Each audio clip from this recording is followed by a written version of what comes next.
Yeah, no, I did a lot. And I had to tell people that I was trustworthy with that money. I've paid back $140,000 in loans so far. Okay, damn. Yeah, so it's like, yeah, I'm really that guy. Like, I will be that reliable. Did you just take a bunch of small loans out from a bunch of different entities? I have two like private equity partners. Okay. So one guy basically funded us, and then the other guy is my lawyer. Plus, he gave us some money too, and I've already paid him off. But he's the one I was referencing when I gave him like this Christmas bonus. I'm like, hey man, we just made a killing this year. I was like, thank you for believing us. Thank you for like believing what we're doing, and I appreciate it. And he was just like fucking shook. Couldn't even fucking believe it. Yeah, and I'm like, dude, this is like what I want. Like, things don't always work out well in business. Sometimes you lose. Yeah. That's part of taking a risk. Mm-hmm. And when it does go well, you're just like so thankful for that moment. Like, you can't predict what's going to happen in the future. Just the feeling of not only like excitement for making all the money, but like relief too. Yeah, like, exactly. But also it's like just enjoyment of, wow, things are going really good right now. Who knows what the fuck's going to happen? Yeah. Like, just say, like, we didn't know 2020 was going to be a disaster. We didn't. You know, I was looking forward to 2020, and then all of a sudden everything was hit the pause button.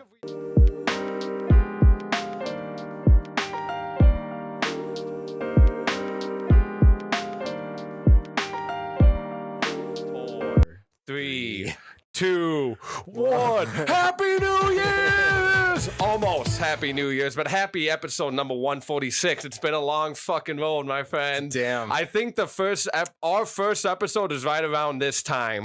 Yeah, when you originally came over here, around December this time, when I was using those blue Yetis, and you came over here talking shit.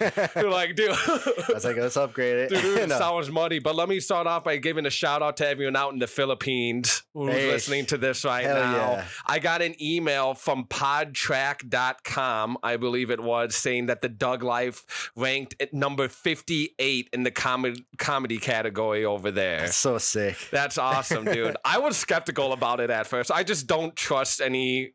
First of all, I have a hard enough time trusting people, let alone like just internet email shit, you know what I mean, that you get from people. There's just so many scams out there. And like, what's the motive? You always have to ask what someone's motives are. What's your reason for telling me this? But then looking at it, it's like, okay, they weren't trying to sell me anything. Right. They weren't trying to get me to do anything. They were just like, hey, this is what your pod got ranked at over here. Yeah.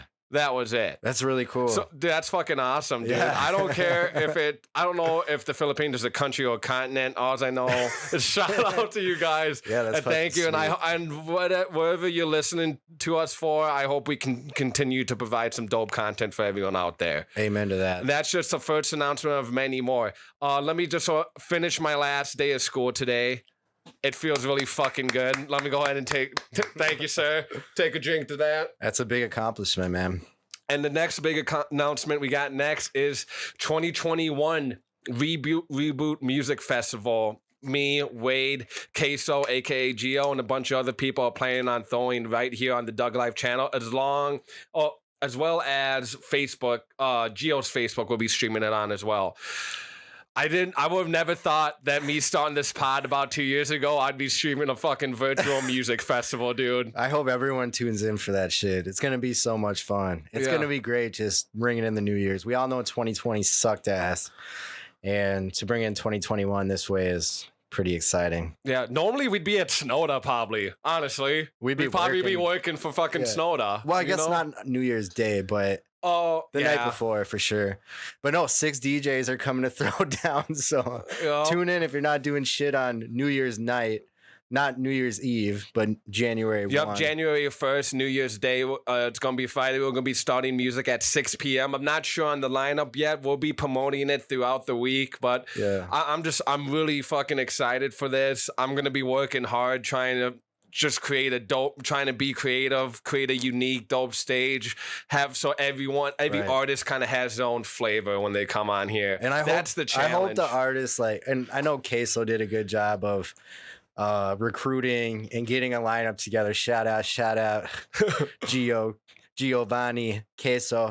But I hope anyone who comes in here just has the fucking time of their life, you know, and like just throws down. And It's all about having fun, dude. that's all. You know what I mean? I hope people just come in here, they take a couple shots, they feel a little loose, you know what I mean? And they just let the music and their creativity kind of just start flowing out. And they of do them. what they love to do. That's all you gotta do is come in here and just do what you love to do. You know, we haven't been able to do what we love to do, and that's bartend for a while now, and that shit got extended even further 3 weeks. But have you been watching the news at all or no? Yeah, I mean, I try to keep up on what's a restaurant called the Alibi in Lakeville. Well, I grew up probably like not even 10 minutes from read about this. Not even 10 minutes from my parents' house, dude. They were like, fuck it.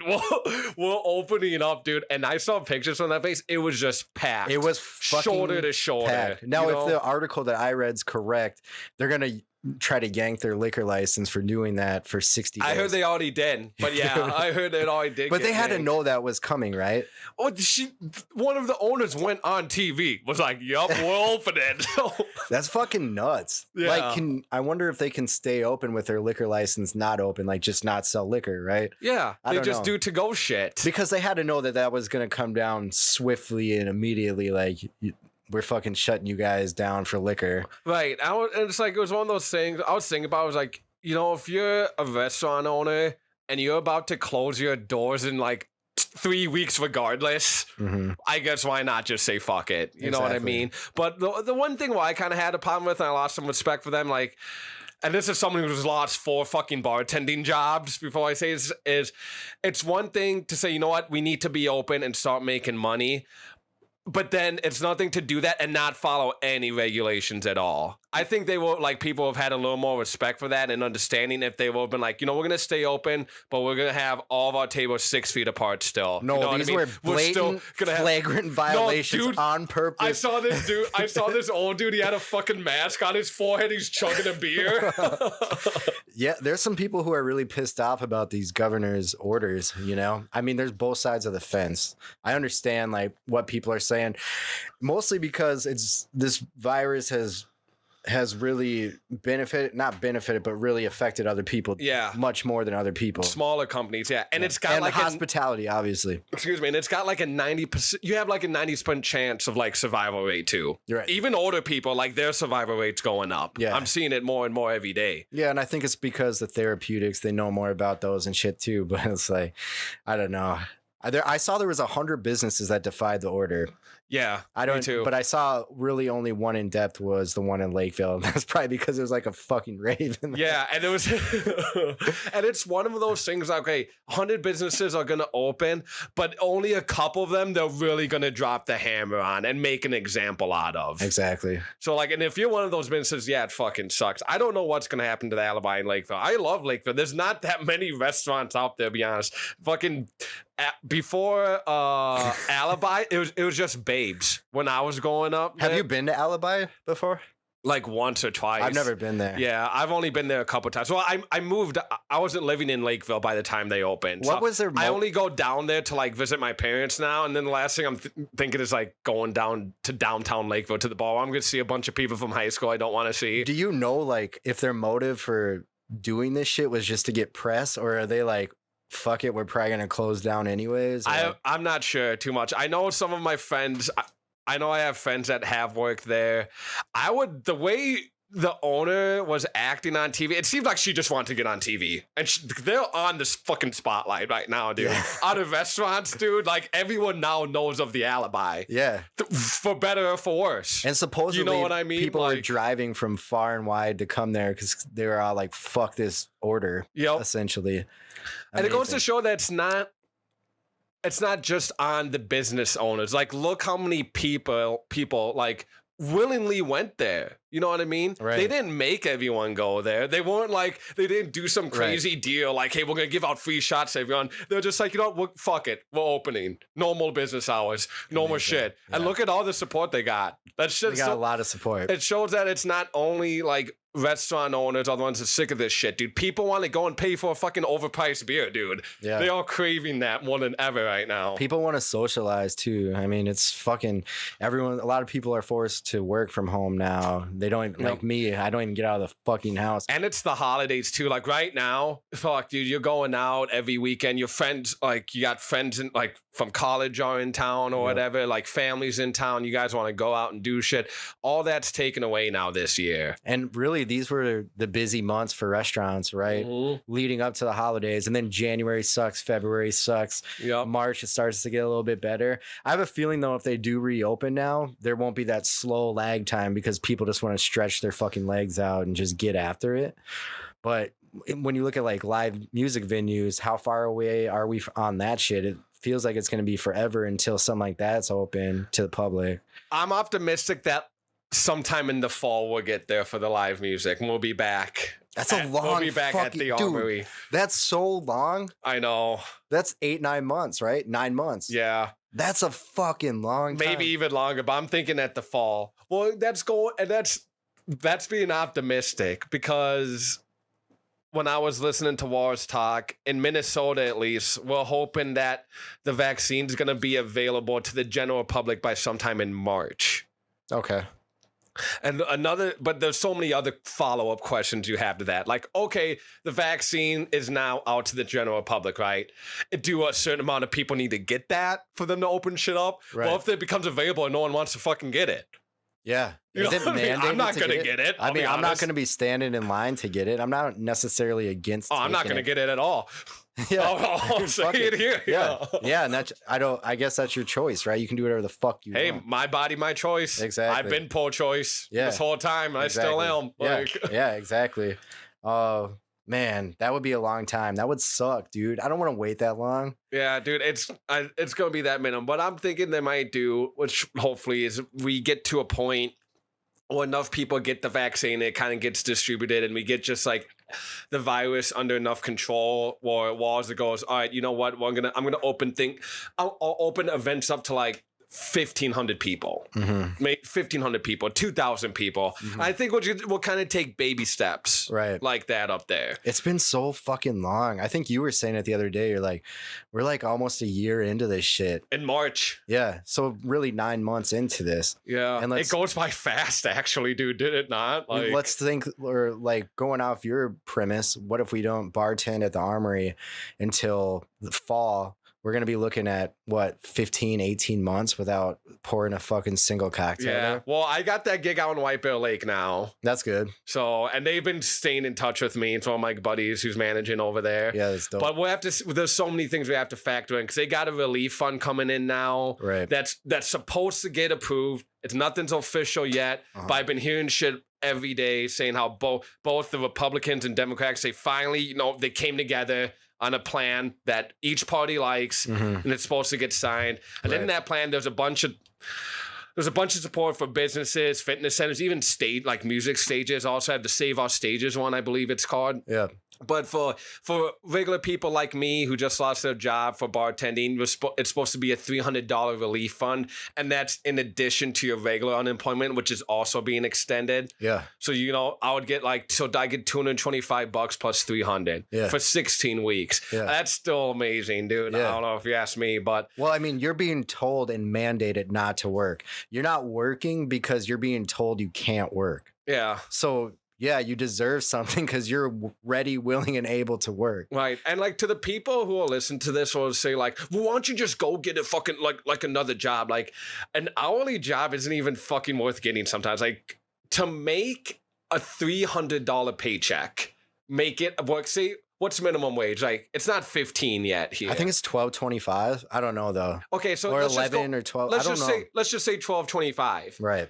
$12.25. Let's just say 12 for easy math. Okay, 5 hours is $60. So 60, 120, 180, 240, 300, 5, 10, 15, 20. So 25 hours gets you a $300 check before taxes. Right. And you're taking home 2/3 of that check. What if you got kids? What if you got family? What if you got all this other shit? Right. So you're going to work a 25-hour a week gig to make like $200? You might as well just stay on unemployment. And that's what a lot of people like don't understand. Like just go get another job. There's no fucking point. Yeah. I mean, sometimes I just kind of scour around the job market, even though I'm happy with my job. Yeah. Like, I'm not looking for shit else, but I like to see what else is out there. It kind of gives me a barometer on what the economy really looks like. And there ain't shit. Really, there's not, and you hope that with news of this vaccine, another stimulus, maybe some jobs get some, or some companies get some good surplus that they can spend on some new employees. But shit, man, it's tough times for a lot of motherfucking people, dude. It is. It is sad. Like it made me more grateful for the position that I'm in. Made me grateful to have the parents and family that I have. My mom's been asking me if I need money and shit this whole time. Right. I'm kind of prideful when it comes to that. I don't like taking parents for my money anymore. When I was younger, I wouldn't care. Yeah. But now I got this pridefulness about me where it's like I need to show them that I'm all right on my own. Exactly. But at the same time, I'm really grateful. I know that I know that they're behind me. You know what I mean? Mm-hmm. If shit does hit the fan, I can go back there, you know, and they have my back. Not everyone has that. What a great thing to know, you know? Yeah. What a great thing to have parents. It's that blanket, you know what I mean? Like, and it motivates me to like, do better. To make sure that if I ever have kids, that I can give them that level of security too. Because who fucking knows if there's another virus in 30 years when I'm my parents' age. You know what I mean? And my kid's bartended like me, you know? Absolutely. So this was such an unforeseen circumstance. Like, I was watching your Snapchat yesterday, and you made a good point though, because you were like working out. You're like, adapt or die. Yep. Honestly, and that's what it is.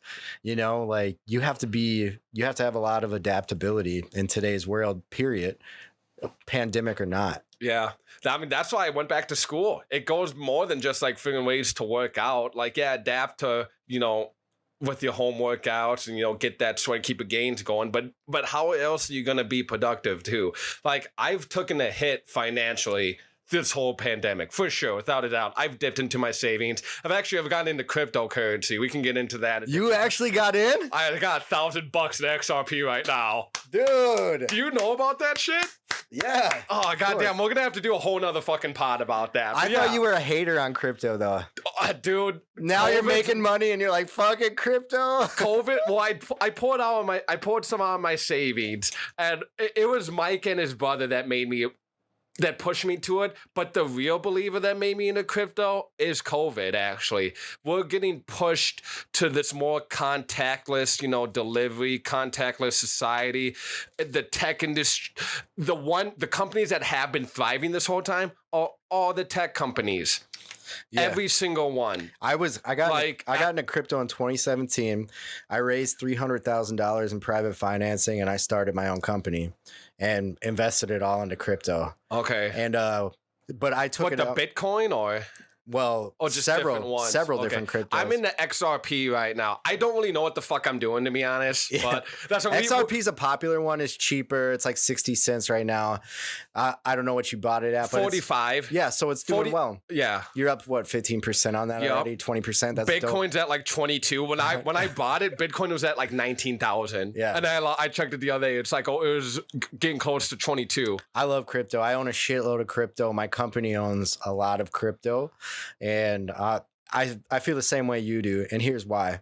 So like I've been in some international businesses. I've ordered shit from France. I used to sell crypto hard drives, and they would come from France. So I would have to pay the supplier, and when I'd pay the supplier, I would wire them money.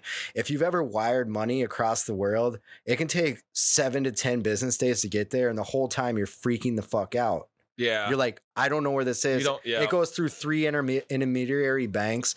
Now, if I was just to send them Bitcoin, Litecoin, whatever, it would be there in about 10 minutes and the transaction would be confirmed. Yeah. Right there, you see the speed. Right. And you're not getting fucking raped on fees like you do from your bank. And it goes with the trend too. Everyone wants their money faster. That it's going with that, you know, that quicker pace that we live in today's world. And it's contactless. It's not dirty. Yeah. Like, it's just like, dude, even with wiring money to my fucking landlord, that's how we used to do it. We use Venmo now. Mm-hmm. But at first, when I first took over like the bills here in this house, my old roommate used to do it, but since they moved out, it fell onto my shoulders. Anyway, long story short, U.S. Bank only allows me to wire up to $1,500 at a time. Our rent's $2,200 for the house. So immediately it's just a fucking headache. It takes like up to 5 business days, you know what I mean, to get to them. So I'm just having to send rent like 2 weeks early, just to be safe. Right. You know what I mean? Crypto just eliminates all that. And check this shit out, dude. I've been in crypto since it was kind of hard to navigate in crypto.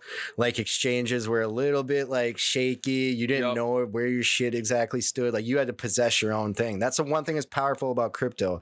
You can possess it yourself in your own wallet. You can stake your own money. Banks use your money to make money. When you deposit $1,000 into a bank, they take that $1,000 and they lend it out at whatever percentage, and they're constantly moving money around. You know what I mean? They want your deposits as much as possible. That's how they give out mortgages. That's how they give out all this shit. But possessing crypto is really powerful. But I had multiple fucking bank accounts shut down because I had sent money from my bank account or received money into my bank account from a crypto exchange. Really? And now those same institutions, US Bank, other banks, are balls deep in crypto. It's like, I want to fucking sue you because you made my life a living hell. Like literally, I couldn't have a fucking bank account. I had to keep switching banks. You know how much of a pain in the ass that is? Plus, you look like a shady fuck. Yeah. I'm like, dude, I'm a normal guy. Like, this is not illegal what I'm doing. I pay my fucking taxes. Like, that's fucked up. And now these people are fucking balls deep. They've been buying the whole time, and they're like shutting normal people's bank accounts down for that shit. Fuck them. That's fucked. And that's one of the main reasons I went with XRP, because I was chatting about my buddies, that he says the elements that XRP brings are they give more control. Because from my understanding, XRP is controlled by like some company out there. You probably know way more than me about it's Ripple. them. Yeah, it's Ripple. So they're actually that's controlled and moderated. And to me, the banks, they want to be in control of that shit. I feel like that's why they haven't really like gone too far into Bitcoin or some of these other ones, because they don't allow them to have that type of control. Which is also, at the same time why I liked cryptocurrency, because they seemed like they were the one thing that was going up against the banks finally, and like the Federal Reserve kind of. Right. And I hear what you're saying, but I don't trust banks. When they come out and say something against something, the whole time they're fucking it's like professional wrestling. It's a big fucking show, but behind the scenes they're accumulating. I don't trust anybody, any banks. They will always win. I guarantee you in the very near future, because this law actually just got passed by one of the commissions. I forgot what the commission's name is, but Wells Fargo, US Bank, blah, blah, blah. You can actually, and probably going to have the functionality within the next year to have a fucking Bitcoin savings account, to have a fucking Ethereum savings account. And you know what? When you deposit your shit in there, they're going to be doing the same shit they do with your US dollars For right sure, now. just taking it. Yeah. They're going to take it and they're going to fucking invest it somewhere else. They're going to lend it out, and they just keep money moving in a circle at higher interest rates, and you're going to get fucked again. But if you're really into crypto, you possess the shit for yourself. You don't fucking want to keep it on exchange. You don't want to deposit it into a third party's bank. You want to fucking have it for yourself. And that's the power of it. You actually become your own bank. Like, I control my money.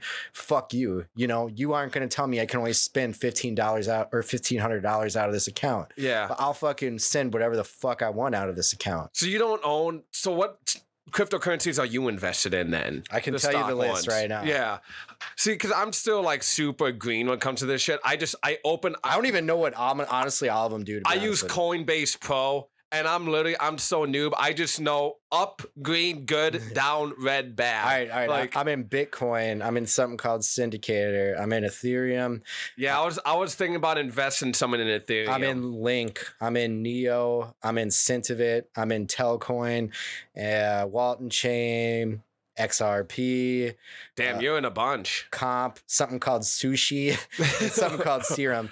But dude, you see how decentralized finance works? Everything is way quicker. Yeah, it is. And everyone wants their money faster too. Dude, and I'm kind of like, this is from aliens, I feel like, because they're like, who's Satoshi?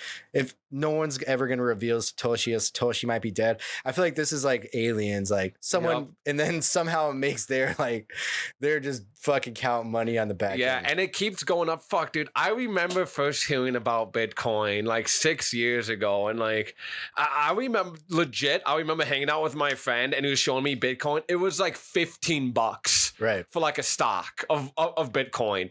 Now it's up to over $21,000. I remember, like 5 years later. And I was texting with my friends today because it's becoming much more mainstream, right? Yo, no, for sure. Like I think that's why I finally invested, because I think it's inevitable, to be honest. I think it eventually everyone's gonna accept crypto. Dude, it's perpetual. It's perpetual motion. And I may be late to the party, but I'm not.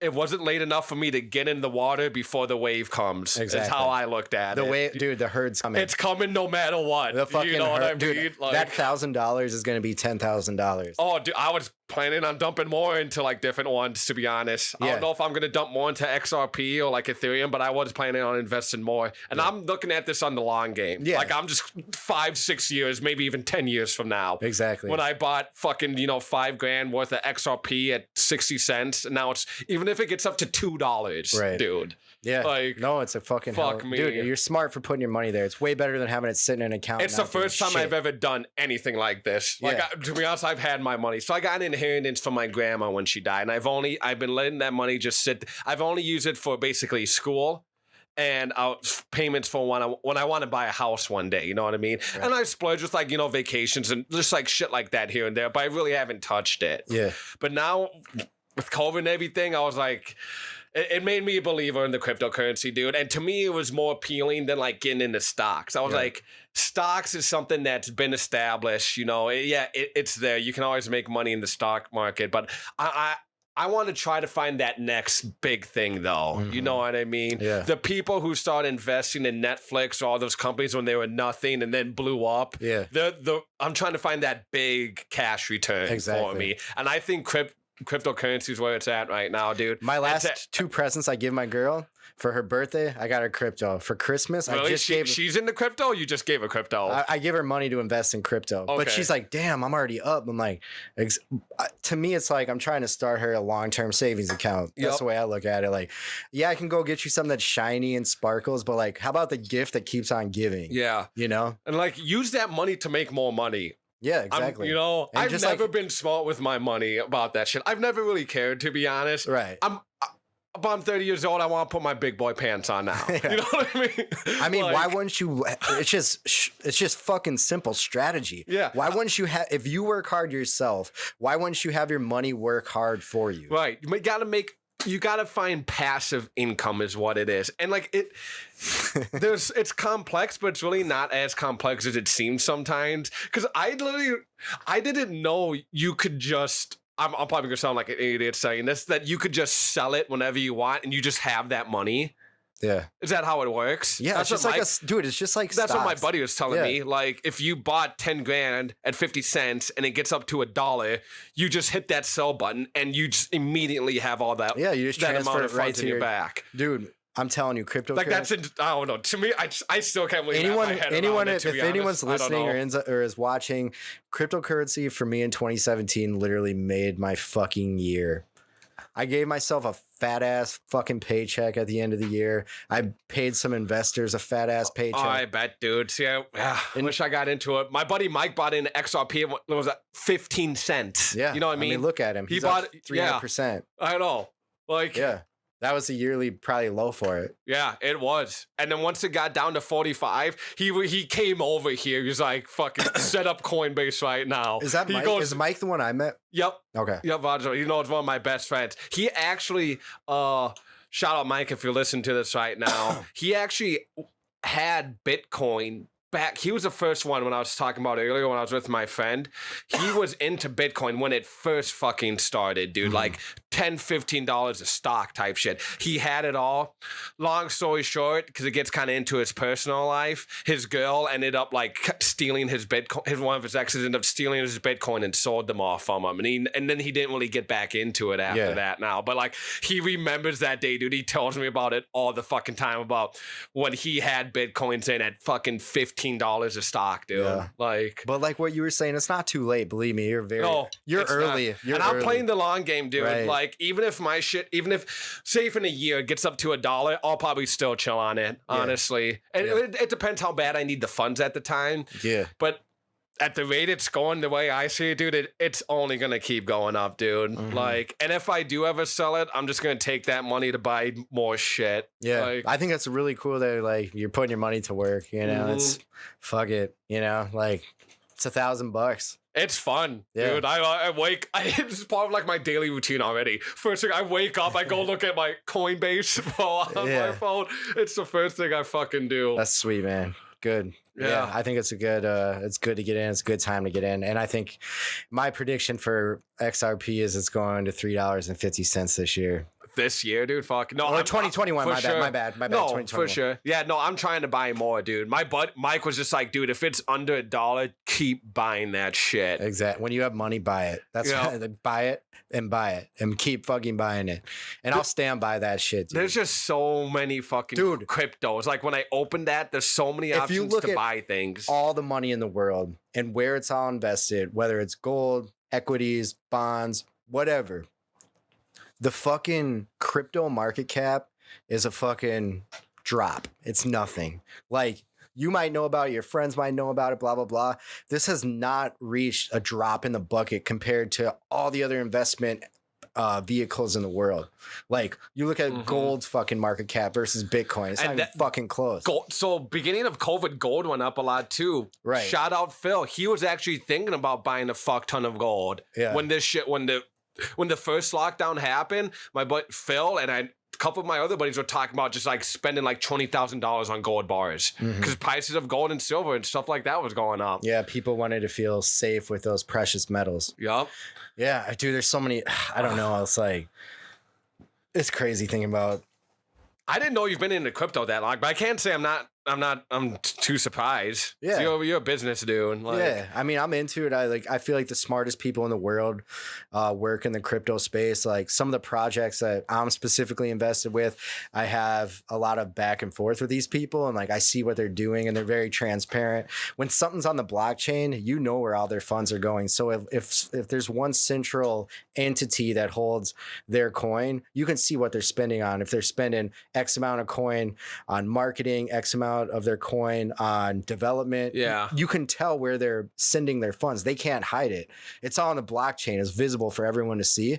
So that type of clarity and really like transparency, you don't get that out of companies. Yeah. And it makes you feel more comfortable too, doing that. From like a customer who's someone who's gonna like say spend in $5,000, you know, it makes comfort like seeing where all that money goes and what happens to it. Exactly. There's a lot of shady characters like at the beginning, but now people are so seasoned in this and they understand what's happening and they know what to look for if someone's really trying to fucking scam you. Blah. Well, you have a lot of the. I remember.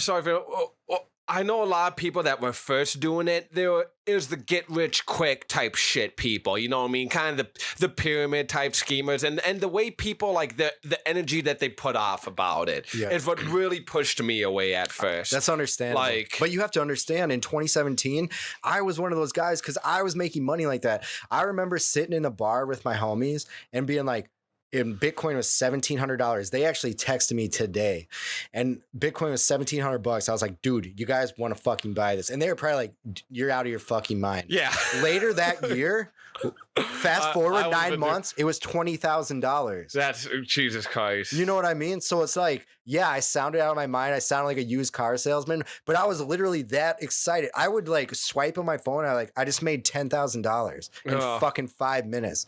Like that's fucking nuts. Jesus Christ, dude. Did you just hit that sell button right away? Or? No, but I mean, I did sell at the end of the year.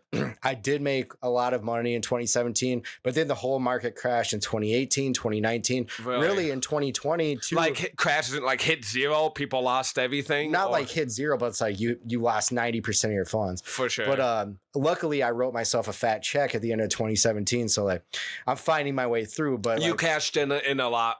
You already had cash in a lot. Yeah, I had cashed in and like, I was able to pay some investors. Like I remember one of the guys who invested in my company, he's actually the lawyer for the company too. I called him and he didn't know that we had sold a bunch of shit. And I was like, dude, I need to talk to you right away. And he thought it was like bad news. Like I was like trying to get him out of the company or some shit. And I ended up meeting him at like a gas station and I just handed him a fat ass check. I'm like, Merry Christmas, man. He's like, oh my God. Like that shit is what makes me want to be a successful person. Like when you can do that for somebody else, like that felt so fucking cool. To not even do anything too. You have to think about it. Like, 'cause you made I did living your life though. You know what I mean? But like I took risks. Like I took $300,000 out in loans. Like for sure. That's a lot of fucking, you risked it for the biscuit. Yeah. Dude. No, I did a lot. And I had to tell people that I was trustworthy with that money. I've paid back $140,000 in loans so far on that. Okay, damn. Yeah, so it's like, yeah, I'm really that guy. Like, I will be that reliable. Did you just take a bunch of small loans out from No, a bunch I of have- different entities? I have or- 2 like private equity partners. Okay. So one guy basically funded us, and then the other guy is my lawyer. Plus, he gave us some money too, and I've already paid him off. But he's the one I was referencing when I gave him like this Christmas bonus. I'm like, hey man, we just made a killing this year. I was like, thank you for believing in us. Thank you for like believing what we're doing, and I appreciate it. And he was just like fucking he shook. couldn't even fucking believe it. Yeah, and I'm like, dude, this is like what I want. Like, things don't always work out well in business. Sometimes you lose. Yeah. That's part of taking a risk. Mm-hmm. And when it does go well, you're just like so thankful for that moment. Like, you can't predict what's going to happen in the future. Just the feeling of not only like excitement for making all the money, but like relief too. Yeah, like... exactly. But also it's like just enjoyment of, wow, things are going really good right now. Who knows what the fuck's going to happen? Yeah. Like, just say, like, we didn't know 2020 was going to be a disaster. We didn't. You know, Yeah. I was looking forward to 2020, and then all of a sudden everything was on, hit the pause Think button. if we did Snowda. We worked Snowda, right?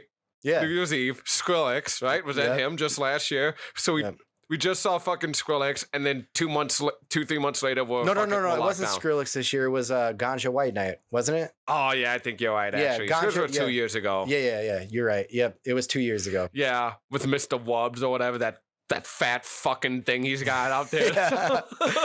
But yeah, it's like you were saying, we worked Snowda. We worked a couple more shows too, or probably a couple months worth of shows. I don't remember the last one that I worked. I remember Steve Aoki got canceled like literally like it was the day before or two. It was either Wednesday or Thursday. Aoki was playing that Friday.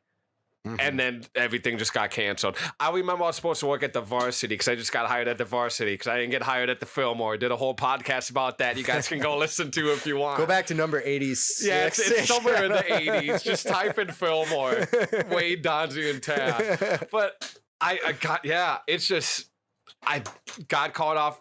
Varsity got shut down that day. Army gets shut down later that weekend, dude. And then here we are now, dude, almost at the end of the year, dude. I got a semester of school done under my belt, dude, at least. Speaking for me, like, there's a while where I didn't come over and do podcasts with you, but no one was doing anything, right? Yeah. But now look, like, now I'm kind of thankful for the extra time where it's like, you see what's going to be going down on January 1st at the Doug Life. Tune in. Yep. Oh, dude, I didn't do shit either, but honestly, I was grateful just having my time just playing video games with my friends, dude, getting money. The nerd in me was really fucking happy, dude. Me, Phil, Mike, dude, some of my other buddies, we were fucking online together every night. It made me feel like I was a kid again, honestly. Right. Yeah. Just staying up all night with my fucking boys playing video games. Right. That's what I love to do. Exactly. When I was growing up. And I got that again a little bit. Yeah. So even though we had all this bad shit, you gotta make the best of a shitty situation. Exactly. Fell in love doing that time too, you know what I mean? All sorts of shit happened to me. Like, and who knows what that I wouldn't have gotten because of quarantine. Like, I think about that shit sometimes. Yeah. I mean, you made the best if out I of would the be with the situation. woman I'm with right now if it wasn't for COVID, because she had gone out to like this treatment center out in Arizona actually at the time. She was going out there to be sober, and she was supposed to stay there for 3 months, and then she ended up coming back when the fear was going out and everything was getting locked down because she didn't want to get stuck out there. You know what I mean? This is back when nobody knew what the fuck was going on. You know what I mean? You can still get stuck places today. Yeah, and like it was like a intensive patient like treatment center. You know what I mean? Well, you're not allowed to leave like anyway when shit's normal. Right. So like who knows when fucking you have a world pandemic, they might just lock the doors, be like, we're all safe here. We're fucking staying here. Right. You know. So she decided to come back. You know, and then. Neither of us are working. We have all this fucking free time. Fucking get to know each other. For me, like, and that's a really cool story. Like, it is. That's like you've been staying busy. You went to fucking school. You've upgraded your podcast. You've upgraded your computer. You got upgraded my life. Still worked out, dude. Yeah. Like, and I was gonna say that, like, to me, like when all this shit was happening, quarantine, blah blah blah. I was like, I'm making a commitment to my health through this. That's the only like. there's days, and like I was even gonna touch on this today, but like my motivation level for working out when I'm not in the gym is fucking shit. I'm not gonna lie, but I still work out every day. Yep. You know what I mean? But like the last 3 weeks, like when gyms re-closed down, it was like a punch to the fucking gut. That's all I have really, because there's nowhere else to go or do anything. And when you're into that fitness, that's your fucking release. Yeah, no, it's been tougher for me to get motivated to work out, but I crave that fucking sweat and just getting my heart racing up there. I'm lucky. My parents got a Bowflex and a leg press machine, so I've been going over there recently. But I also spent money. I got like a weighted vest, resistance bands, and shit. So I'll throw those on when I'm here. LA Fitness just emailed me. Let's see what it says. It's funny. I got the same one. Did you? What does it say? I just saw it was them. Well, I imagine they're saying they're going to open up on Saturday. Here we go. Breaking news. I wish I had a butt thing I could hit. Breaking news on the Doug Life from LA Fitness. This is to me. Dear member, we have good news. Governor Walz has announced that health clubs in Minnesota may reopen on Saturday, December 19th. Woo! We'll be back. That's 2 days. Yep. In turn, our plan is to reopen all our clubs in Minnesota at 8 a.m. on that date, assuming the state remains on track to allow this. Oh, I love how they put that caveat in there, though. And hold on, but I'll know. Well, keep going, and then I'll say what I was going to say. Okay. Thank you for your patience, loyalty, support while waiting for this to happen. You have been missed, blah, blah, blah. Most of our clubs will be open as follows. Monday through Thursday, 5 a.m. to 9 p.m. Friday, 5 a.m. to 8 p.m. Saturday and Sunday, 8 a.m. to 7. Blah, blah, blah. That's pretty much the gist of it. Okay, so the one thing they didn't address that I was hoping they would. So Governor Walz said you now must wear a mask the whole time while in the gym. Right, yeah. I was not happy about that. I feel like I remember reading something that actually wearing a mask while you're working out and sweaty isn't fucking good. There's no way it can be. Like, it restricts your breathing, dude. It's all sweat and like bacteria and shit building up in there. It's gross. I would imagine that like if you were gonna do like an hour workout, high intensity, wearing a mask is only gonna have negative effects. I agree with you on that. It's like sneezing in your mask. Yeah.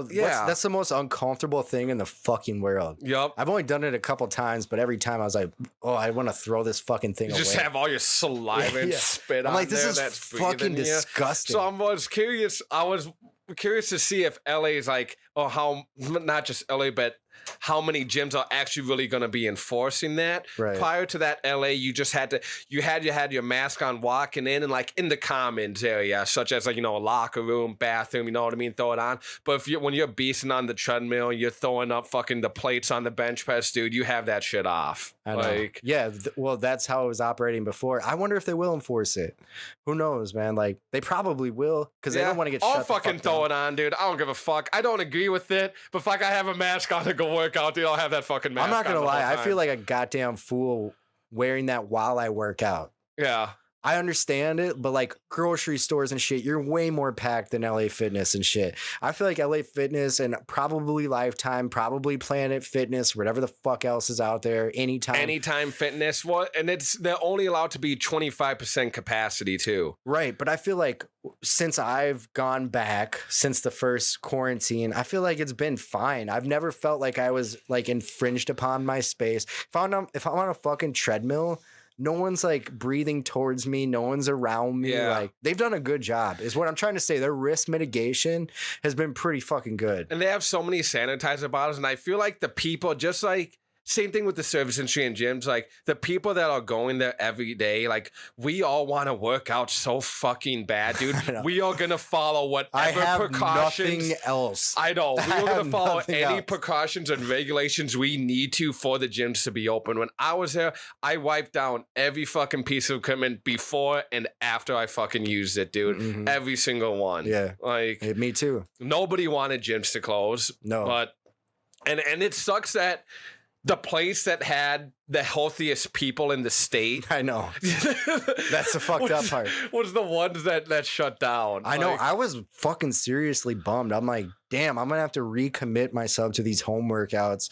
I was just getting back in the swing of things in the gym. Like, all right, fuck, I'm on a new routine, blah, blah, blah, new diet, new routine. Now it's like, shit, I have such limited equipment where I'm at.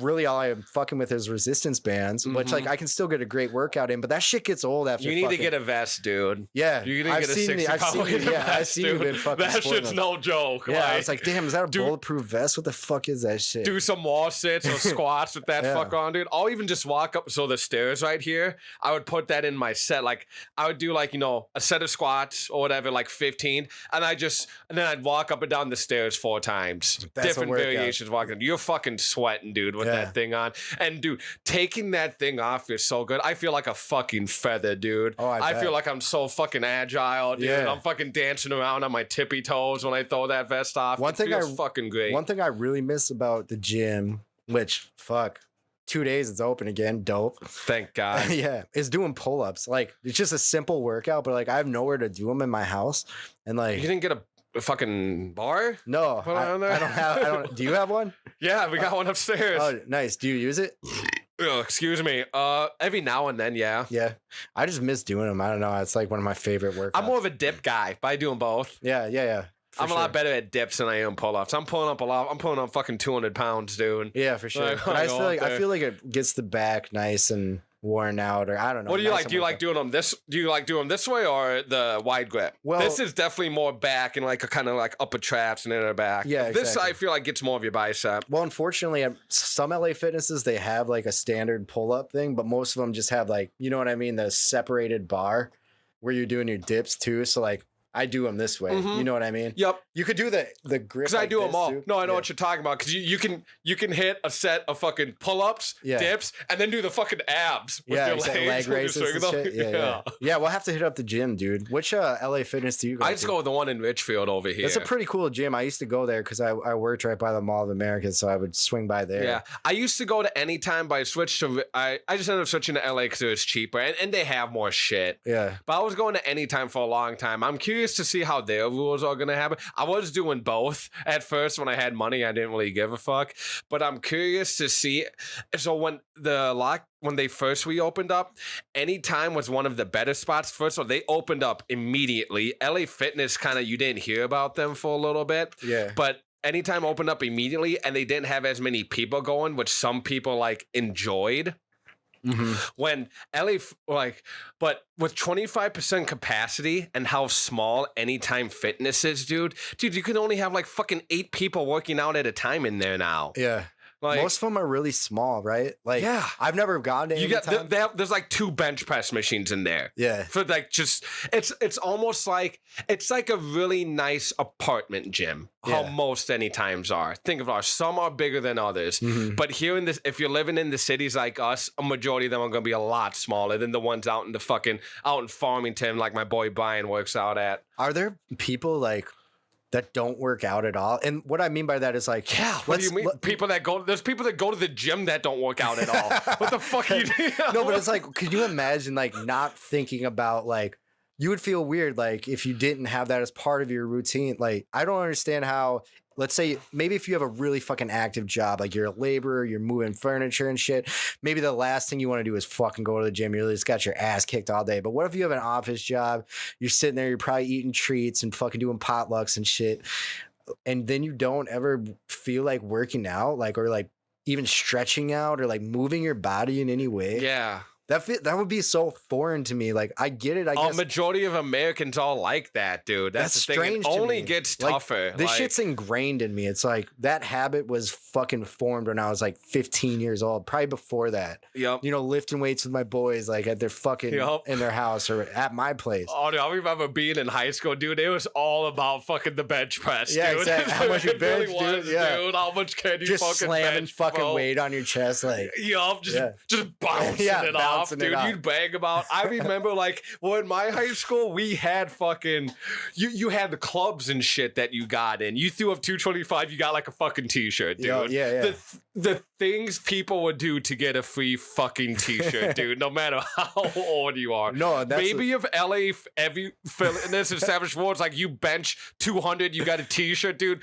How much healthier America would be. Like, just start giving people t-shirts. You made a really good point though. You're like, people that go to the gym don't even fucking work out. Oh my god, I remember this one time. It was at any time actually, dude. And there was this one kid. He looked younger. I'm not sure how old he was, dude. He was like on the fucking like talking to someone on his phone, dude.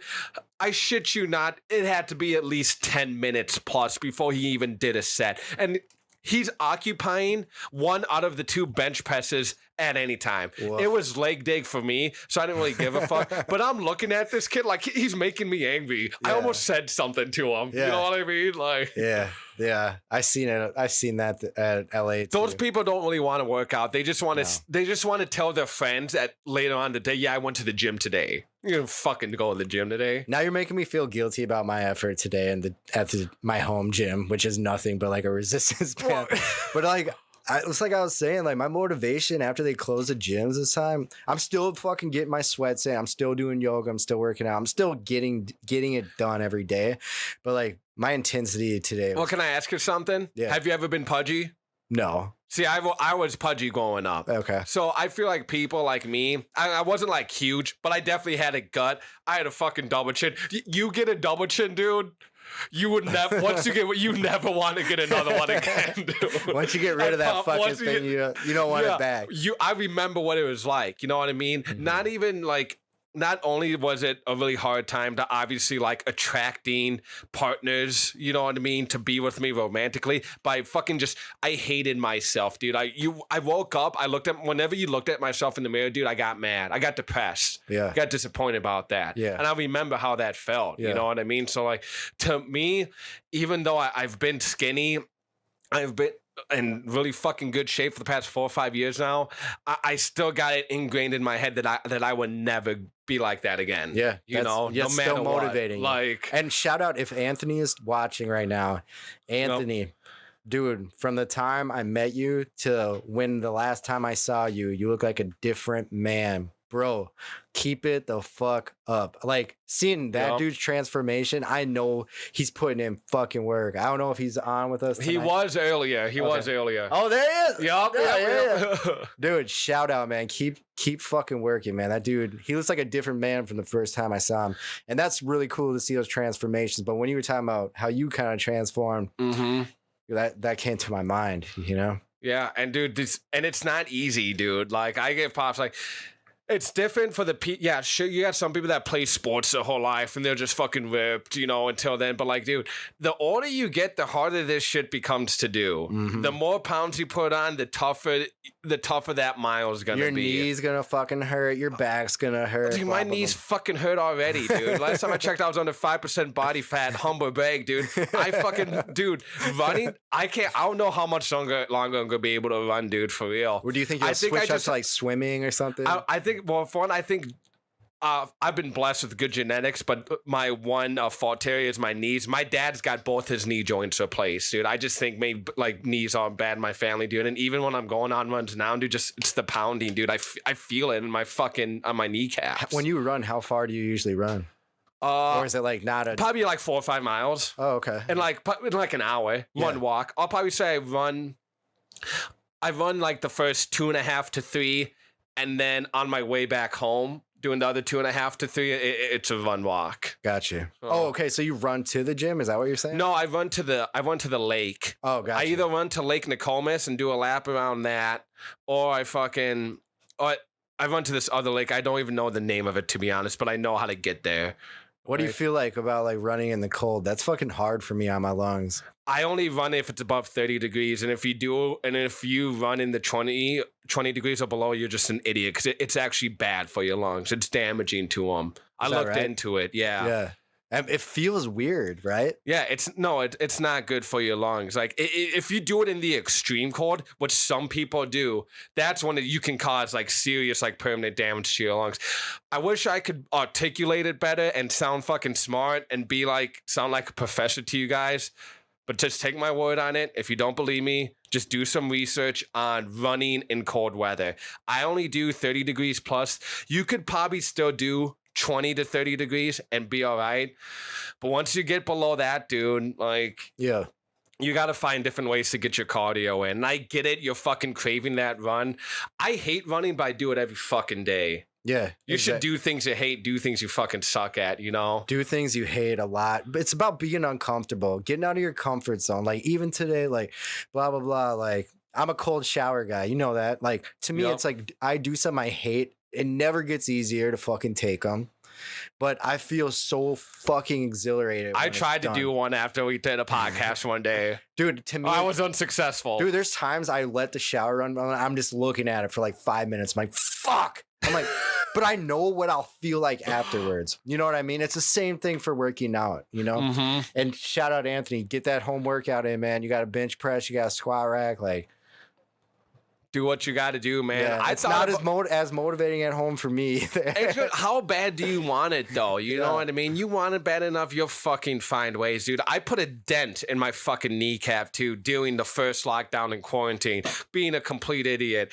Story time real quick. I took too much pre-workout one day. I threw the fucking vest on. We had this really shitty shelf that sat kind of low. It was a rectangle, right? Yeah. I looked at it. It was like, man, I'm going to do fucking back extensions off that shit. I'm feeling myself. I got a good sweat going. My idea was I'd lay across it and I'd do this. You know what I mean? Back extensions. Yeah. I needed to hit my lower back.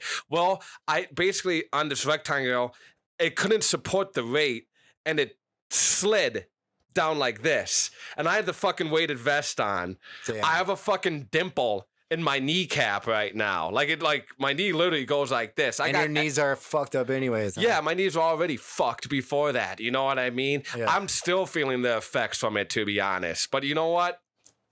I talked to my doctor about it. It's kind of one of those things. So this is something new that I learned, that your kneecap, like when you're forming, it's all cartilage. It's not any bone at all. The cartilage that's over your kneecap, it doesn't grow back. But he was like, if you're running every day, you're still doing the things you can do. He's like, I wouldn't be too worried about it. Yeah. He's like, if there comes a day where you call me and you're like, he's like, hey man, like I can't run anymore. I can't do the things I used to do. Then we'll get an MRI. Then it's something to look at. Mm-hmm. But for now, don't worry about it. But that has been the most serious injury that I've ever had to myself. Wow. And I just feel like an idiot doing it. Trying to do fucking back extensions off a shitty shelf. Well, dude. you were trying to do something you thought it was gonna fucking work. It's not like, yeah, it's dumb, but we all do dumb shit like that. But what I was thinking is like, at least now regenerative care, I feel like, is better than it's ever been with stem cell therapy and blah, blah, blah. Exosomes are another form of stem cell therapy. You might be able to get some shit in your knees in the coming years that will alleviate some of your discomfort. I really believe that. I think right now it's really fucking inflamed because some days, it's been at a point for like the past few months now. Some days it's really fucking bothering me. Others, it's fucking great. You know what I mean? Like nothing ever even happened. Right. So from the research I've done and from my knowledge, that just shows me that it's inflamed the fuck up right now. And I have like my chiropractors tell me, well, it couldn't be the weather. I don't really give the weather too much weight, to be honest, when it comes to that. Have you heard that shit when it comes to like arthritis and these things? I have heard that. Or I've also heard like humidity versus dry heat versus blah, blah, blah. And I was going to ask you, like, is it worse in the cold? But like maybe it is though. Yeah. Like, I feel like the cold, it's harder to get sometimes loose because your body it's so stiff. Yeah, your body's like this. That's why shout out cold showers. It teaches you how to breathe through that shit where you're like, okay, just accept. It's all about acceptance. Like, I'm accepting where I am and I'm putting myself in this terrible situation, but I'm still going to say it, dude. If you're fucking battling depression, if you're battling really any type of, fatigue mentally, that shit will instantly wake you up. That's a cup of coffee. Dude. That's like, it's an amazing thing. I'm a big proponent for that shit. I still got to put my big boy pants on when it No, comes no, to no. that one. Oh, See, I would do the dude. ice bath. Okay, all right, you will do one. I do the ice bath. Here we go. We're live on Yup. we're live on Doug Life right now. I have a portable fucking bath, and I'm gonna bring it over here. I'm gonna set it up. We're gonna dump 10, 20-pound fucking ice bags. That probably helps with inflammation. Yeah, and then we're gonna run a hose from your fucking laundry sink Yup. over here. We're gonna fill up the cold tub. It won't make a mess. It doesn't leak at all. And we're gonna fucking each hop in a fucking ice bath for 5 We'll be like minutes. the baseball players. Yeah. And we'll feel, dude. It's so fucking cold, bro. But it'll be dope. It'll be dope. I'm fucking down, dude. Yeah, I'm Like- bringing that shit over. It's a fucking date. Now I've heard they got this new technology now. It's fucking expensive. It's only in the bougie areas, but it's like liquid nitrogen. Do you know what I'm talking about? It's like a liquid nitrogen thing. It's like it's really fast, but it has like similar effects to taking a really cold bath or cold shower. Mm-hmm. I'll have to look more into it so I can like talk about it better, you know what I mean, on here. Yeah. But my buddy did one. He got like a free pass or whatever from his mom. But it's like it's something that's new. I think there's only 1 or 2 in Minnesota now. So it's like a patch? No, it's like you actually go into this place Okay. and you go into something, dude, and it's like it freezes your knee, but you don't have to tough it out like you do with taking a cold shower or ice bath. It's like nitrogen or some shit or smoke, whatever the hell that stuff's called. Yeah, so it's more I'm not like into it's a science centralized fucking treatment, right? Yup, Got you. exactly. Yeah. Well, we're gonna do it, dude. I'm gonna fucking bring that shit over here. Because at my old place, all we had was a shower. And I was like telling my girl, I'm like, dude, I want to fucking take ice baths. And I can't fucking do it. So I looked on Amazon, I picked one up, and yeah, this shit works. Did you man. get one for a good price? Yeah, it was like $40. $50. Nice. No, that's pretty. But- Well, I suppose it's just a fucking bathtub. Yeah, it's just like a Right? fucking it's just like a little tub. But now I'm in a place that has a tub, so I don't fucking use it. But still, yeah, let's do it, dude. Okay, let's I'm fucking do down. it. Let's Yeah. do it. Like, I'm a big fucking dude. I'm telling you, man. This shit has like changed my life. It's almost like a electroshock therapy. That's the way I like, Ooh. you know what I mean? Like you can just feel shit firing off that like normally doesn't fire off. Yep. You know, and like you get out of that shit like after you really push it. Like I'm talking about past your limits. Like not you're in for 30 seconds, spinning all around and shit. Like Yeah. you're fucking for 3-5 Yeah. minutes. You know, you put a song on and you just lose it. See, I think I could get used to the ice bath better than the shower because the shower's like, I feel like you can never get used to it, right? Because it's always, you're getting hit with that fresh splash of cold water in your face. When the ice bath, you can kind of just like, Yeah. you just No. ease your way into it. But the more you go in there, it's like, I your agree. body kind of warms up to it, you know what I mean? You get to the point where you can kind of just like chill. I agree. Like, I actually think that that the cold shower sometimes can be more difficult, but it depends on how much ice you put in that stuff. Because if you put all fucking ice in there and you lay down, you're not gonna last for a fucking minute. Guarantee. Yeah. Even me, someone who's been exposed to this shit for a long time. Fuck, your wiener probably looks real small. Yeah, exactly. I try not to look. I try not to look down. Don't look at your wiener when you get out of the ice bath, dude. Yeah, Like, exactly. that's for damn sure. It's like when you're on drugs or something. You're like, I'm not looking down. Oh, dude, yeah. When you got that Coke dick or Molly dick, dude, it's like it's shriveled up and it's soft, but it's hard at the same time. Like, yeah.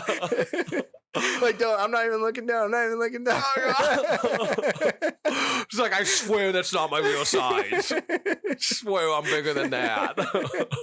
Yeah, it's kind of like that. Anthony says do it on the live stream. We could set it up out there. No, we're doing it. Dude, it's already a done deal, man. I thought I was gonna live stream my workouts for a little bit, but then it ended up being I didn't have the gadgets that I have nowadays. What we I'd should be do, down to what do we that. should do is we move that desk, we put up the green screen. We just put it over here. we put up the green screen, do Yeah. like a beach. Then we fucking Oh, dude. throw in the fucking No, fuck not the beach. Just have the fucking igloos and shit in the Yeah. background in Antarctica. and we'll Have some see how long we can Eskimos. fucking go. We'll see how long we can fucking go. Yeah. I'll bring in a bunch of 20-pound bags. I'll have some fucking beers in there. Again. Exactly. Just doubling up. I honestly feel like if you could make it 5 minutes, that'd be a pretty big like testament. Like, yeah. That's tough though if you aren't used to doing that shit, you know? It's difficult. It is. Like, Dude, it takes a lot. Fuck. Especially like early in the morning, you're cold anyways because it's just cold in your house, or like, you wake up kind of fucking cold. Like, do you sleep in the cold? Like a little chillier? not really. I mean, like, I let my girl control the thermostat, so Smart man. yeah, and pretty much everything else. No, Yeah. like, she likes it at like 70, but like sometimes it's like in my office, it's cold as fuck, and I like push myself on certain days, like I'm not wearing a fucking sweater today. Like it's weird. Like when I'm colder, I'm more alert. It's weird. I'm like starting to adopt this whole thing into my life of being fucking uncomfortable. Because it just makes me more alert. Yeah. It makes me more... That's like, good. That's interesting. Yeah. You're right, though. I'm the same way, though. When you're cold, you're just really more awake. You're just more awake and wondering what's going on. It's almost like you want to heat yourself up. Right, You know what I mean? exactly. So you have this like different sense of like alertness of like all your surroundings and what's going on. And I feel like I would always have like really hot showers. Like that's what I used to do. And I was like, that was a comfortable place for me. And now like the cold fucking frightens me. Like I'm scared of that shit. Every time I run that shower, I'm like, fuck. Do you not take hot showers anymore? Maybe once a month. Maybe Jesus Christ. See, I fucking crank it up, dude. I'm taking a shower in hell. Yeah. Like, no, and that's what I like. But the after effects is like it feels dope. right. Anthony says, dude, I kind of want to try that. On another note, I like the cold until this day. All my room windows are open and that's how I sleep. Oh, word. Dude, I Try it out, Anthony. Yeah. Come on, man. Let us know the results. Seriously, if you look up on YouTube, look up Wim Hof. He's got a whole thing on cold showers, ice baths, fucking cold tolerance. WIMHOF. Really dope. He's got his whole breathing routine and shit. Damn, we're gonna have to check that out. Well, Anthony, while you're here, man, I think you missed it earlier. So, and we got we got more people hanging out with us. I wasn't here earlier. Reboot 2021 Music Festival over here on the Doug Life. It's going to be happening at my house. Anthony, this is your personal invitation to come over here. I told him to already. Oh, you already invited him over? But let's go through the details. Yeah, we're going to go the details one more time because I know we got Striker Chan in the chat along with some other people that are hanging out with us. New Year's Day, that's going to be Friday, January 1st of 2021. Hopefully the beginning of the end of all this shit, which is why we're calling it the reboot. It's the restart. Fuck New Year's resolutions. Mm-hmm. I've never made a New Year's resolution on here. I think they're all bullshit. If you want to make a change in your life, you make that you make it right now. You don't got to wait to New Year's to start eating right, start calling your parents more, do whatever. You make that change now. Starting at 6 p.m. that day, we're going to have a lineup of 6 total DJs. The only one I can confirm is Queso's going to be the headliner, I believe, right? Yeah. And he's going to be doing some, and we're doing some back-to-back sets. And we're going to be doing BTB sets. I'm not sure what the BTB is going to be, but I can promise you 6 DJs, ending with Queso, B2B after that, stream starting at 5:50, music starts at 6 p.m. And as I said earlier, and I'm probably going to say it 1,000 more fucking times, I would have never thought me starting a podcast fucking a little over 2 years ago now will lead to me streaming a music festival. I remember being a little kid just staring at Windows Media Player when I would listen to music and playing all the different settings. Mm-hmm. And I think I've kind of tapped into that inner child again, my passion for just really fucking cool audio visualizers and try to provide and create something really fucking dope to share with everyone in this time of need when we all need that music fix right now. You've done a wonderful job of it. I'm fucking happy to be a part of this and support it any way I can. I love to see people do what they love. I know you love doing this shit. I know these DJs and producers love doing what they do, and it's when people come together to do what they love to do, it's fucking dope. Great things happen when people come together to do what they love, man. Teamwork makes the dream. It gets cliche, but it's fucking true. Yeah, you know? it's been because cool. Without Queso, without you, without Gio, without all these other DJs, what's the point of having audio visualizers? You don't got any fucking music. You know what I mean? I thought you were just gonna beatbox for a whole podcast. That'd be pretty dope. Yeah. Beatbox is just some intense. Imagine excision visuals to a dude beatboxing to try and fucking Robo Kitty. Just jumping up and down like. No, yeah, I'm so excited, man. I hope that anyone. Yeah. anyone who can tap in for any amount of time, I think you'll enjoy what you see. We're gonna see DJs we've never seen before. That's exciting. Yeah, it is. And I hope everyone brings the heat. I'm gonna see if I can hack it, dude. It's a long time. Just when I say hack it, I mean sitting in this chair for like 7 hours. Right. And It's gonna switching almost make around. me feel like we're working at Sonoda. You know what I mean? Remember there was a long Here's shifts. what I'm long gonna, shifts. Dude. Here's what I'm gonna say to that. If the DJs are doing their job, you're gonna be nice and entertained all yeah, night. oh for sure. And they will. You know, it's gonna be a great time. Everyone's gonna be having fun, and like, what a great year to bring it. A great way to bring in 2021 on the Thug Life. Yeah, Straight up. I like, couldn't think of or ask for anything better way to ring in the new year. I didn't honestly. think that this would come together the way that it has. So it's fucking exciting. Shit just moves so fast too. I know. You know what I mean? It Slow but really fast, because does. you're like, fuck, you know, like what's next, and then things just kind of fall into place. If you're there, willing, able, and work, like you've put in so much work on these visuals, Yeah. you know, and like putting in work and upgrading your computer so that you can even Yeah. have better visuals, and like making sure your sound is right and blah blah blah. Like, if you build it, they will come. You know, Yeah, like, no, it's true. It's like it's fucking, man, you've done a wonderful job. I've learned putting so this much together. about production and cameras and like lighting, dude. So much goes into it. I had to be a one-man band, you know what I mean? So I had to kind of get like a fundamental understanding of just how everything works, you know what I mean? And I've had a great fucking time doing it, dude. It let me know that I do have like some sort of passion towards that. Like, and I think I owe a lot to that to the Armory, dude. Seeing the professionals, seeing all the stage crew and the production crew coming out there doing their fucking thing, dude. Those dudes, they're chilling in their fenced off area, dude. It's like, man, dude, like when you I'm doing see that. I them- feel like I'm one of them on like a much smaller scale level. But it's Yeah. like, like if we ever, when we open again, it's like I want to fucking go chat with those guys. You know what I mean? And try to learn something from them, pick at their brains. I like, totally agree. Like the level of professionalism that when you see it exhibited in a venue like that, you're like, fuck yeah. Like that's the level, that's the standard. This is why this is what it is. Yeah. It's because of the people. It's not because of the wonderful building.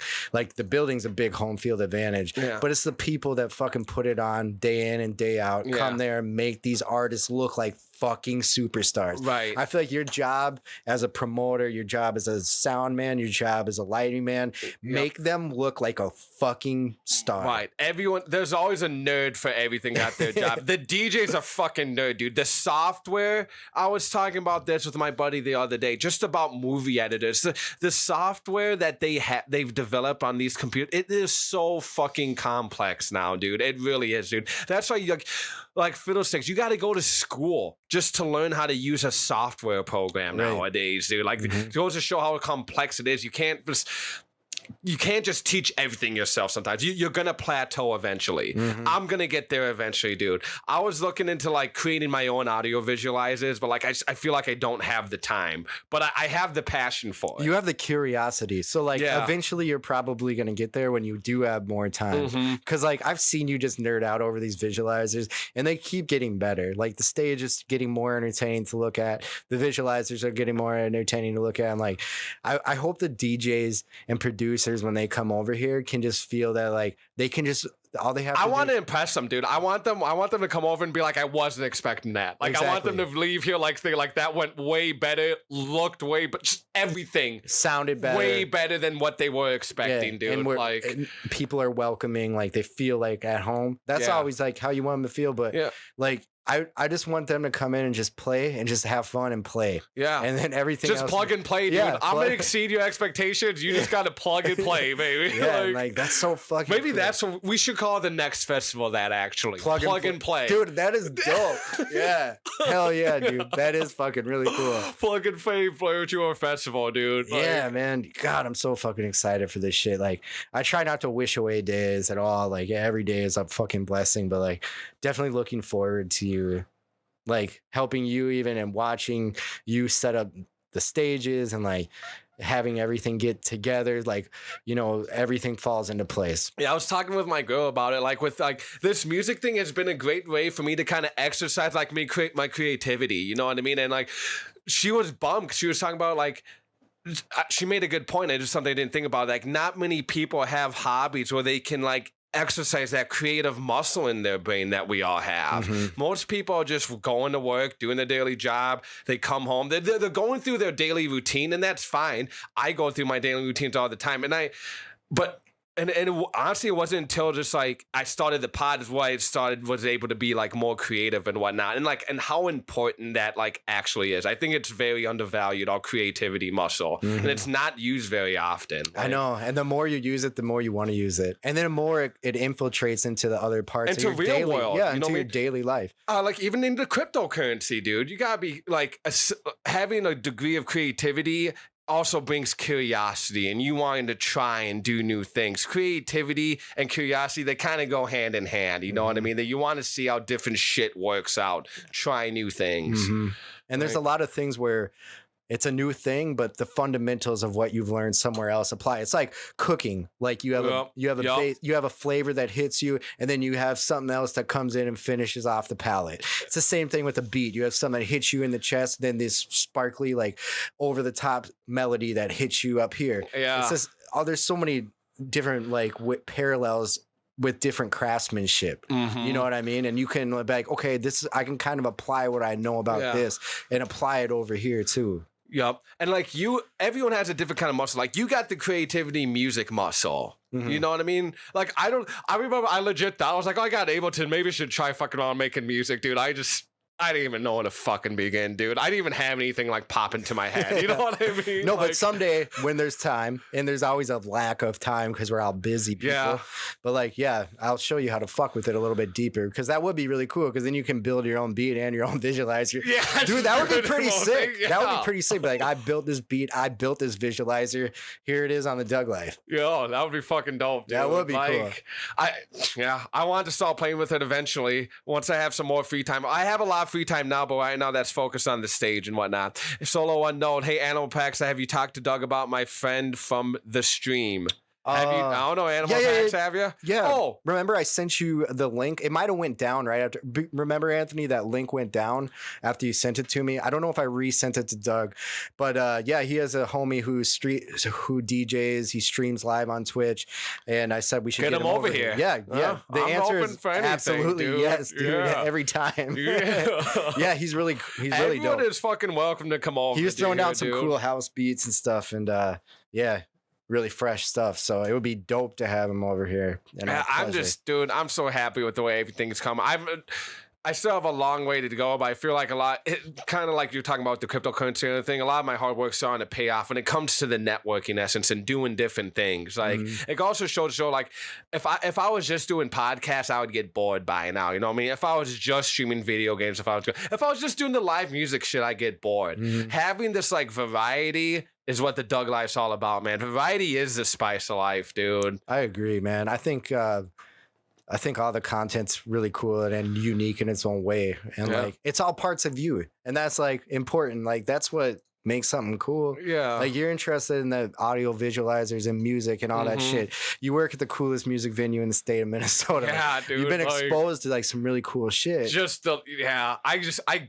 get so mesmerized by the fucking lights and shit. Like so impressed. It's so I remember looking at Zed's stage. I just saw pictures that they posted from fucking Instagram of the orbit one. I remember walking into work and being like, where do I work? Like, what the fuck is this? I was like, someone's gonna have a fucking seizure. It's like that was the coolest stage I've ever seen. To paint the picture, so the Z orbit stage, it's like he had a ring, he had a circle, and he was in there. But this thing fucking spun around, and I want to say on like the outer shell of the ring was like a screen. You know what I mean? So, and this thing would just fucking spin around, and Zed be in there throwing down. I remember looking, I was like, someone's gonna have a fucking seizure, dude. All fucked up off Molly. I was so impressed. Like I took my phone out low key. And I started like filming it, and someone was like, "Put your fucking phone away." I was like, okay, sorry. But I was like, I've never seen a fucking stage like that. And they try to keep it under wraps until people come there. And it makes sense. It was my fault. Like I was unprofessional in that sense. But like, damn, that stage was so dope. And Anthony, what we were saying was like your boy definitely can come through, throw down, hit me up. We'll get him over here. We'll Yeah, and to anyone who's listening right now, we've had a lot of people hopping in and out right now. I appreciate that very much, dude. If you're a DJ, go ahead, shoot me an email, shoot me a message, dude. If you want, I don't care if you've been making music for fucking 1 month or 10 years, dude. You want to come and flex your creativity and like throw down your shit, dude. The door's open. Right. You can wear a mask. We got some sanitizer over here. And plus you'll meet, hopefully like even the 6 artists that we got coming through on New Year's. I hope they fucking collaborate with each other. Maybe there'll be a connection that's made here where now they're fucking making music together. I'm hoping Bass House, our sponsor, shout out Bass House. They meet out a lot of people here, and I'm really excited for the future of them this summertime. The events that are gonna be happening out there and the years to come, man. I'm so excited to get to work on everything, dude. It's so refreshing. I'm so happy to be fucking done with school, and it's made me really appreciate the free time I have coming up so I can focus more on the shit that I enjoy. I appreciate like your reliability too, because like you really are about like doing what you say you're gonna do, and not everyone who's on whatever you call this, a side hustle or a passion, whatever it is, but like that's dope, man. Like you show up and you fucking get your shit done and it's prepared and ready to go. And that's why shit gets done. I remember when I was seal coating driveways when I was like 18, 19 years old, whatever, it doesn't matter. Anyway, I was sealing coating with my buddy. He started his own business, right? And I was just a worker for him, you know what I mean? I'm just going there doing the physical labor shit. Anyway, he sold a job to this one guy.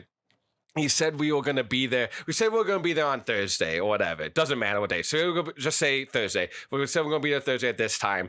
Anyway, we just ended up not even doing the job that day. We tried going like 2 days later, and we rolled up to this dude's house, and he came outside. He goes, "No, I don't want you guys to do the job anymore." He was mainly talking to my buddy, but he was like, "But I remember this day like it was fucking yesterday." This dude came and was like, "I don't want you guys to do the job anymore." He's like, "The only thing you have is your word." He's like, "If you don't have your word, then you don't have anything." Right. And this is just some random dude talking to two like young adults that were trying to seal coat driveways. Right. You know what I mean? Mm-hmm. He said, "You don't have your word, you don't have anything." And it stuck with me though. Damn. To this day. That dude made a fucking impact. If you ever see this fight for whatever crazy reason, man, thank you, dude. It's the truth. Because that shit, I remember like it was yesterday, dude. And it stuck with me, dude. If someone honestly gave me the compliment of being consistent and reliable, that can be probably the greatest compliment that I could be given. Honestly, because that's what is in my control. The results and shit and how great something turns out to be,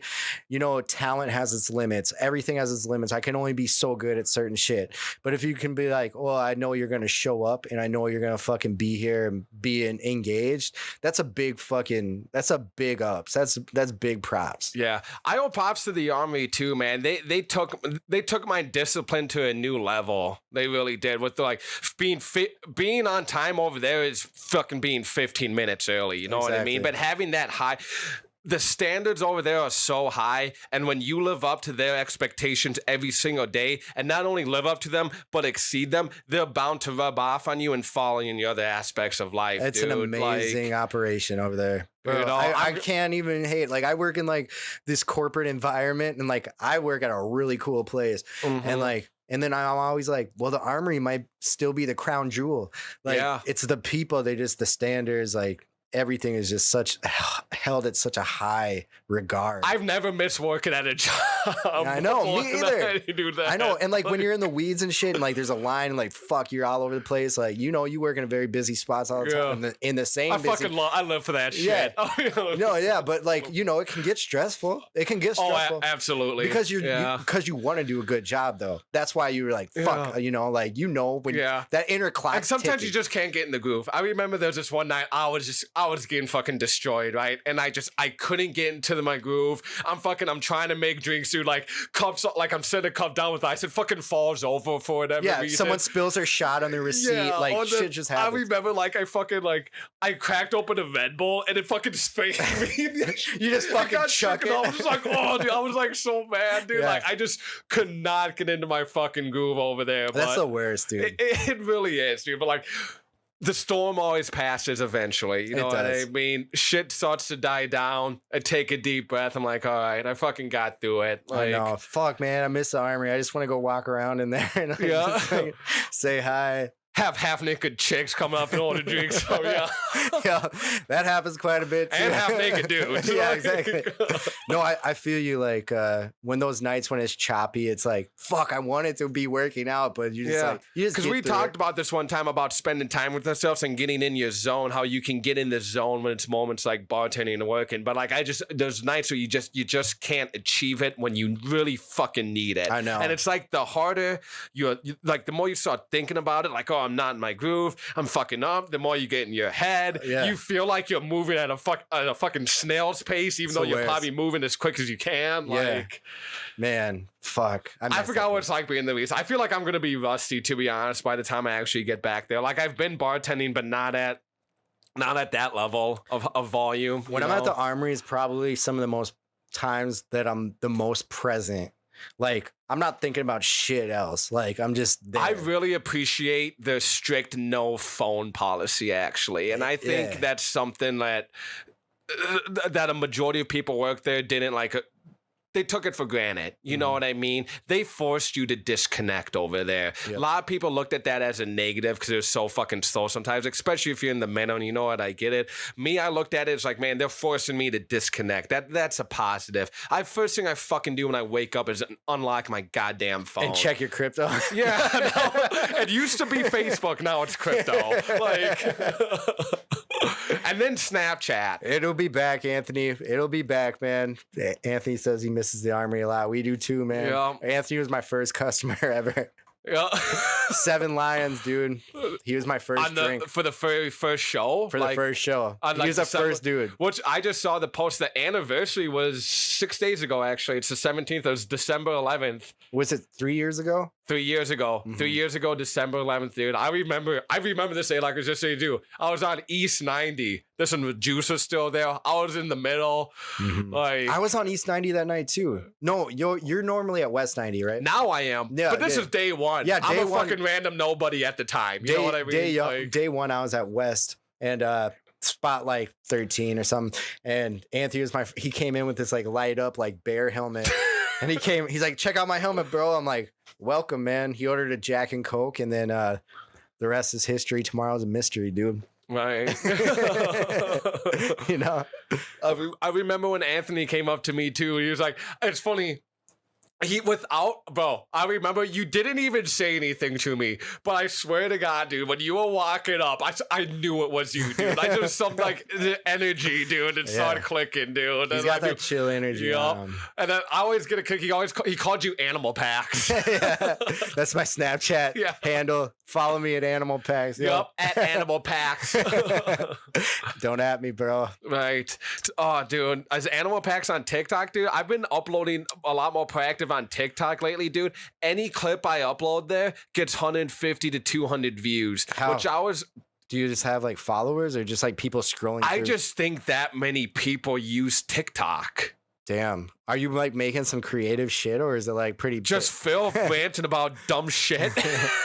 Are you Doug Life on there? Yeah, just Doug Life. Oh, okay. And I only have 2 followers.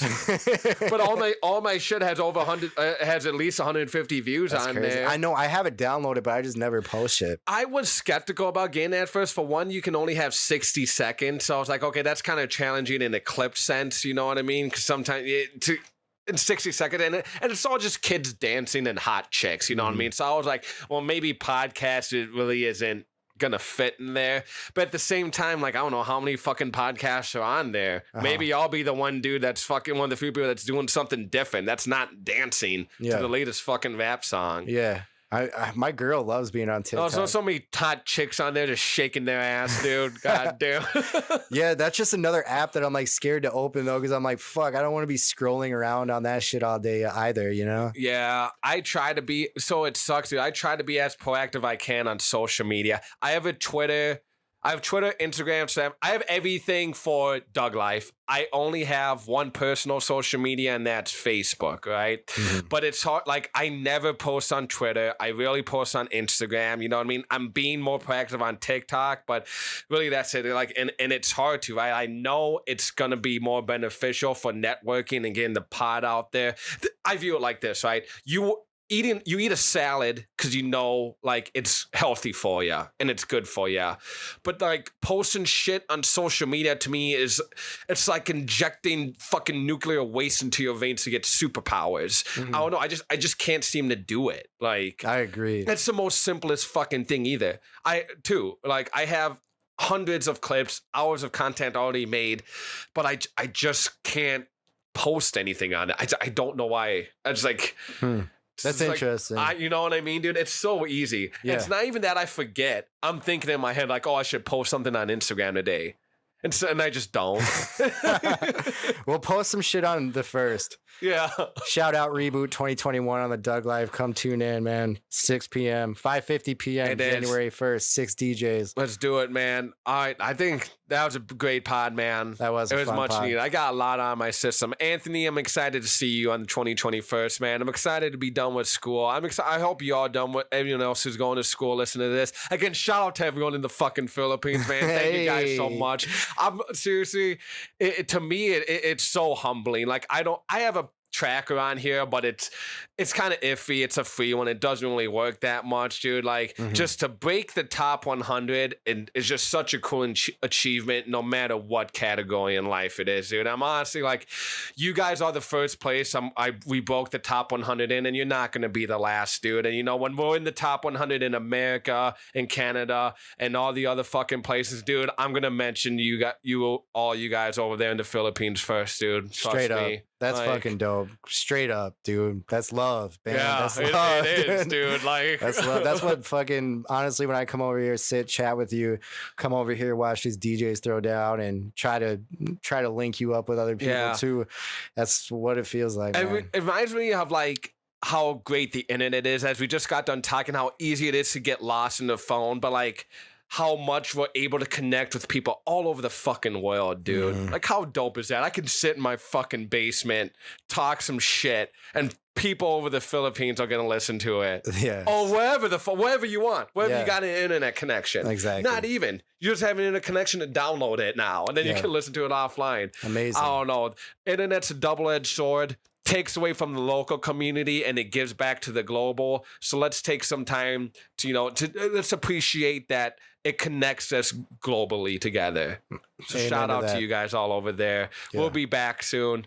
Yeah. Merry Christmas, everybody. Yeah, I'll be back. Philly will be back here eventually. I'll be going out of town for Christmas, going to Texas with my family. But I'll be getting the professor back on here, Anthony, and everyone else listening. Hell yeah. I love listening to the professor, like man. before that, yeah. God, he's a brilliant dude, man.